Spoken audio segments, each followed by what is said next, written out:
किसी ने बड़े कमाल की बात कही है कि इंसान जब गलत काम करने जाता है तो आगे देखता है, पीछे देखता है, लेफ्ट देखता है, राइट देखता है, बस ऊपर देखना भूल जाता है।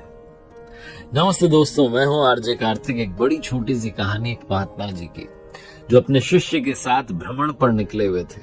वे गांव से दूसरे गांव जाते, एक शहर से दूसरे शहर जाते, यही उनका रूटीन था। भ्रमण पर निकले हुए थे, जहां रुक जाते थे शाम में वहां प्रवचन करते थे, उससे ज्यादा बात नहीं करते थे, उन्हें शांत रहना पसंद था। उनका जो शिष्य था उसको दुनियादारी की बातों में बड़ा इंटरेस्ट था। वो दूसरे की जिंदगी में ताका झांकी करने में यकीन रखता था, लोगों से ज्यादा बात करना उसे पसंद था। महात्मा जी को ये सब पसंद नहीं था। वो ज्यादा किसी के जीवन में ताका झांकी करते नहीं थे, अपना काम से काम रखते थे, अपने रास्ते पर चलते थे। एक सुबह निकले हुए थे भ्रमण पर, वही उनकी यात्रा चल रही थी। एक नदी के किनारे से जा रहे थे तो उन्होंने देखा कि एक मछुआरा जो था वो मछली पकड़ रहा था। गुरुजी तो अपना चुपचाप, महात्मा जी तो निकल गए, शिष्य से रहा नहीं गया। वो गया दौड़ करके मछुआरे के पास और उसको जाकर के अहिंसा का उपदेश देना शुरू किया कि तुम्हें हिंसा नहीं करनी चाहिए, गलत काम कर रहे हो, ये है वो है।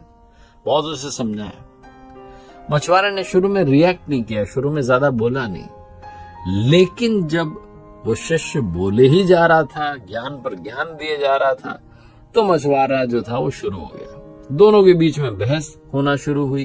मछुआरा ने कहा मेरा काम है, मुझे अपना काम करने दो, तुम क्यों बीच में उलझ रहे हो। धीरे धीरे बहस बढ़ती गई और झगड़ा शुरू हो गया। महात्मा जी ने पीछे पलट करके देखा, उन्हें शिष्य की आदत मालूम थी। दौड़ करके आए, शिष्य का हाथ पकड़ा, उसे खींच कर वहां से ले गए। उसको समझाने लगे कि तुम क्यों उलझते हो लोगों से।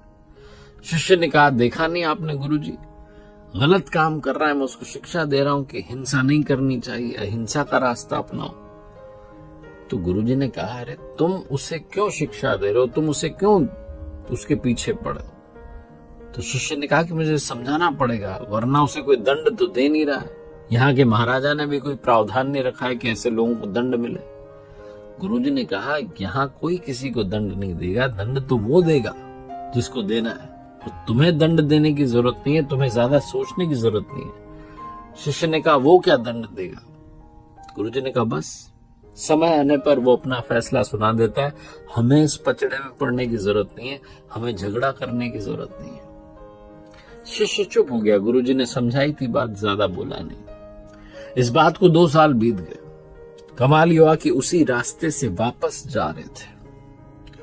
वही सुबह का समय था। नदी के किनारे दृश्य बदला हुआ था। अब वो शिष्य देखता है कि वहां एक सांप जो है अपनी जान बचाने के लिए तड़प रहा है और चींटियां उसे नोच करके खा रही हैं। शिष्य से ये भी देख करके रहा नहीं है, वो दौड़ के गया सांप को बचाने के लिए। गुरुजी ने फिर से हाथ पकड़ लिया, बोले नहीं, जो हो रहा है होने दो। शिष्य ने कहा, गजब करते हो, कोई हिंसा कर रहा है रोक रहा हूं, तुम मना कर रहे हो, किसी की जान बचा रहा हूं, तुम मना कर रहे हो। गुरुजी ने कहा, मैंने कहा था ना, वो अपना फैसला सुनाता है, उसे अपना फैसला सुनाने दो।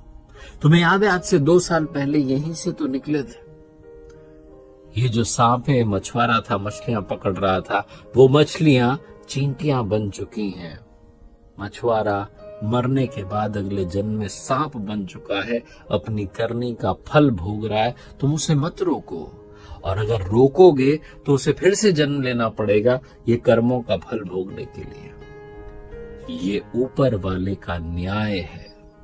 बहुत छोटी सी कहानी जिसका सार ये कहता है कि अच्छा कर्म करेंगे अच्छा होता चला जाएगा, बुरा कर्म करेंगे बुरा होता चला जाएगा। याद रखिए, आगे पीछे दाएं बाएं देखने की बात नहीं है, ऊपर वाले को भी देखने की बात है, क्योंकि वो सब कुछ देख रहा है। और जब उसका फैसला आता है तो फिर कोई कुछ कर नहीं पाता है। एक बार फिर से वही बात जो अक्सर आपसे कहता हूं, ऊपर वाले के आशीर्वाद, अपनी मेहनत, अपनों के प्यार के साथ कर दिखाओ को जैसा कि दुनिया करना चाहे आपके जैसा। देखते रहिए हर सोमवार सुबह 9:30 बजे मेरे साथ एक नई कहानी, और हर शुक्रवार सुबह 9:30 बजे लर्निंग सीरीज का एक नया वीडियो।